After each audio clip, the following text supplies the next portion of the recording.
योगी आदित्यनाथ के गृह जनपद गोरखपुर के चौरी चौरा क्षेत्र के जो झंगा थाना क्षेत्र के अंतर्गत बरही चौकी आती है, उसके अंतर्गत एक डीहघाट गांव है और डीहघाट गांव में एक बहुत ही दुखद घटना होती है, उस पीड़ित परिवार के साथ में है। ये वाकया पुलिस पर भी आरोप लगा रहे हैं, दहेज प्रताड़ना का मैटर था। और आपका शुभ नाम क्या था? ओम प्रकाश जी का पुत्र है आकाश यादव जी, ये यहाँ पर। अच्छा, तो आपके साथ क्या हुआ? हरजन कल हमको पकड़ के ले गए आकाश, 2-3 जन पकड़ के ले गए। उसके बाद यहाँ पकड़ के ले गए, इनका काम कर रहे थे, यहाँ पकड़ के ले गए। उसके बाद कहे उनका फ़ोन करिए, यानी सर हम मोबाइल चलाते नहीं हैं। तो ब्रिजेश जो यादव हैं पुलिस वाले, वो हमारे बाल पकड़े और मारना शुरू कर दिए। लड़का कहीं से देख रहा था और सर आके अपना दीपक गुप्ता, उनका सिपाही का नाम दीपक गुप्ता दीपक गुप्ता है। दीपक गुप्ता, ये दीपक गुप्ता होते। और आपके कौन कौन? गंदी गाली दे रहे, चमार हो तुम, साले क्या कर लोगे? चमार कह के आपको जाति सूचक शब्द कहा गया। जी सर, वही दीपक गुप्ता बोला था। तुम चमार साले क्या, तेरी माँ चोट देंगे, तेरे ये कोई कर देंगे। ऐसे गंदी बहुत गाली दी, बहुत गाली दी। हाँ, चौकी में। और आपके साथ कौन कौन लोग? कोई नहीं थे वहाँ, कोई मोबाइल भी तक नहीं ले आते थे। जब पैसा मांगते थे तब मोबाइल कहते थे वहाँ रख जाओ। मोबाइल रोशनी आने थी उधर से। हाँ बोलिए। मोबाइल रखवा देते थे, हैं मोबाइल है कोई चीज़ है रखवा देते थे, तब वो पैसा की मांग करते थे और शब्द गाली देते थे। अब कब आपके साथ ये घटना घटी है? कल ऐसे घटना तीन दफ़ा हमको बुलाए। एक बार हमको, आकाश को और उसके हमारे भाई को कमलेश को वो बुलाए थे और आकाश को मारे और हम लोग को तो गाली उली दिए, गाली उली दे के बंद कर दिए। जाति सूचक शब्द यूज किए हम लोग। जाति सूचक शब्द बार बार चमार कहा गया, बार हाँ बार चमार करके हम लोग को गाली देते थे। और कोई बातें नहीं, चमार करके गाली देते थे। उसके बाद क्या हुआ? उसके बाद बंद कर दिए और 11 बजे बंद किए, छोड़े 6 बजे। अच्छा, उसके बाद कहने अगर पैसा नहीं लेके आओगे तो भोसड़ी वाले तुम लोग को फिर कल बंद करेंगे। पैसा कौन? वही चौकी इंचार्ज था जो वो मांग रहा था 25-25 हज़ार। 8 आदमी का नाम लिखा था, हमारे डीएम का नाम लिखा था। अच्छा, आपके कितने बने? सबका नाम लिखा था उसमें? नहीं सर, मेरी चाची की लड़की के लिखा था, मेरे बुआ की लड़की के लिखा गया था। मेरी सिस्टर सब अपने ससुराल रहती है। जी सर, वो मांग कर रहे थे। इसी से प्रताड़ित होकर हम लोग आज तक थाना पुलिस कभी नहीं गए हैं। तो इसी से प्रताड़ित होकर मेरे भैया अपना आत्महत्या किए हैं, घर में फांसी लगा लिए हैं। तब भी वो लोग कुछ नहीं करने दे रहे थे। पुलिस वाले कह रहे थे कि वो उनका गाली देने का हक है, उनका गाली देने का हक है पुलिस वाले को। गाली देने का हक तो किसी का नहीं है। और जाति सूचक शब्द संविधान जो है सबको समानता का अधिकार देता है और जाति सूचक कहने का किसी का अधिकार नहीं है। जिस तरीके से ये बता रहे हैं, नमो क्या बताएं अपना?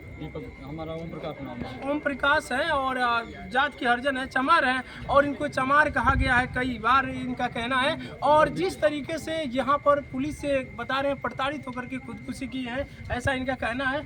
और ये घटना कब होती है, कितने बजे लगभग 2 से 3 बजे में? आज रात में, सुबह कल रात में मेरी मम्मी हर दिन उठती थी, घर का सारा राउंड लगाती थी, हमारे बच्चे सो गए कि नहीं सो गए। उस दिन भी लगाई, तब सब लोग हम लोग जग रहे थे।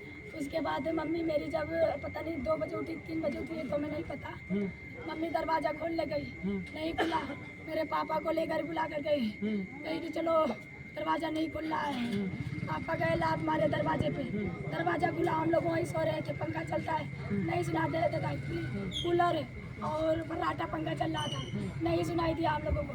जब पापा दरवाजा पर लात मारे तब हम लोगों को सुनाई दिया। हम लोग उठे, देखे मेरे भैया फांसी पे लड़ गए थे, पंखे पे और चादर से फांसी लगाए थे। नहीं है, ये कंडीशन देख सकते हैं। और पूरे डीहघाट के गांव के लोग हैं, दिखाइए कैमरा से, मैं साथी कहूँगा पूरा दिखाइए। ये परिवार के साथ न्याय होना चाहिए और जो भी दोषी है, दोषियों को बख्शा नहीं जाना चाहिए। अगर ऐसा कोई भी दोषी है, कोई भी पक्ष जो भी दोषी है, उस पर सख्त कार्रवाई होनी चाहिए। और ये पीड़ित परिवार है, जाति के चमार हैं और चमार का के बता इनका कहना है चौकी इंचार्ज इनको कई बार जाति सूचक शब्द का इस्तेमाल किए और इससे इनका बेटा जो आकाश था वो सहन नहीं कर पाया और खुदकुशी कर लेता है। ऐसा इनके पिताजी का कहना है। इनकी बहन है और इनकी माता जी है। माता जी आप बताइए। बाबू के रतिया के उठनी त देखनी बाबू सुतल बाड़ा नाही हम जगवानी आदो बारा ही उठनी तब देखनी पगिया पर लटकल बड़ हो माइया अरे हमार बाबू तब लगनी चिल्लाए बाबू नहीं बोलला जगवानी इनके कहानी हमार बाबू ने अरे इतना कर दिए थे मेरे भैया, सहन नहीं कर पाए, बर्दाश्त नहीं कर पाए। टॉर्चर की वजह से जी सर, इतना टॉर्चर मेरे पापा उपा के हम लोग को भैया के सामने गाली दे रहे थे। भैया मेरे नहीं बर्दाश्त कर पाए, आत्महत्या कर लिए, फांसी लगा लिए, इतना टॉर्चर किया गया हमको। अब वो बता रहे थे तुम लोगों को दहेज पर दम लगा कर तुम्हें यहाँ भिजवा देंगे, जेल भिजवा देंगे, ये खटवाएंगे वो खटवाएंगे। भैया मेरे नहीं सहन कर पाए। अब बताइए, हम भी लोग अपना जान दे हो दे दिए हैं, तो हमें न्याय चाहिए, बस न्याय चाहिए। यहाँ पर थाने में कौन मतलब क्यों कौन लोग गए जो यहाँ पर दहेज प्रताड़ना का आरोप लगा थाने में कौन का? मेरी भाभी करवाई थी। हम लोग बाराबंकी के जिले में गए थे। वहाँ जब ये लोग करवा चुकी है तब हम लोगों को बुलाया गया। तब हम लोग बोले सर ये झूठा इल्जाम लगा रही हैं हम लोगों पे, हम लोगों के एक फुट्टी कौड़ी नहीं मांगे इनसे, कुछ नहीं मांगे हैं।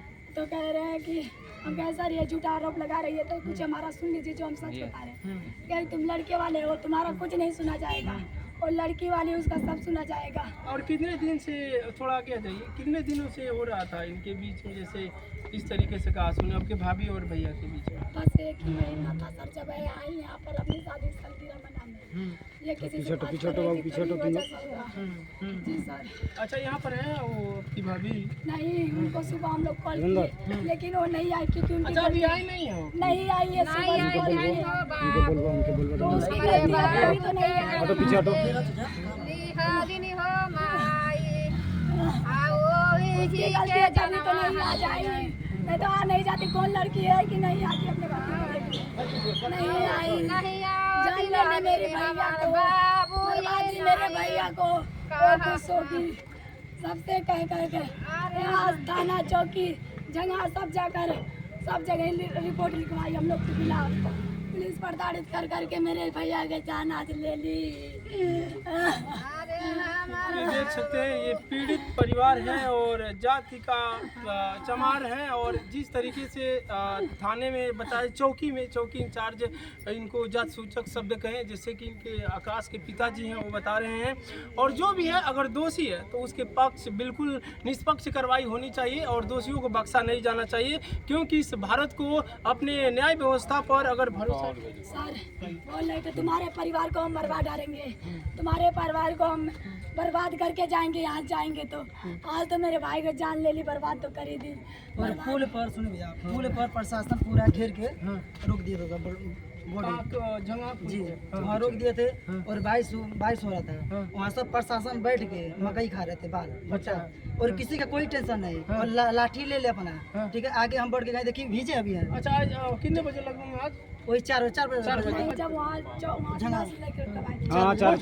रिपोर्ट आया है पोस्टमार्टम रिपोर्ट आया नहीं, अभी नहीं, कुछ नहीं मिला। अच्छा, अभी नहीं मिला। हाँ, सब प्रशासन में कोई ध्यान नहीं दे रहा था, सब बॉडी का यही वो झंगा था, झंगा बंदे पे। अच्छा, झंगा हाँ, घाट पर जो था। अच्छा। सब बाल उल खा रहे थे मकई, ठीक है। कोई ध्यान नहीं था। जब हम लोग गए लेने के लिए तो जो लाने नहीं दे रहे थे, ट्रैक्टर के सामने ठहर जाते सब। क्यों, क्या बता रहे थे? कहीं नहीं, बॉडी नहीं जाएगा, यही जलाएंगे सब, जबत्ती जलाने जा रहे थे सब। अच्छा, मतलब बिना परिवार के ये बताइए, जो माता जी हैं पेट में रख के पाली 9 महीना, वो अपने लड़का का मुंह नहीं देखेंगी? बिल्कुल, जिस माँ ने 9 मास तक अपने लाल को पालती है वो हर सुख दुख में पालती है, और जिस लाल को पोस पाल के बड़ा करती है वो मुकाबले देखने का एक बार तो अधिकार है उस माँ को जो इस अपने लाल को जन्म दी है।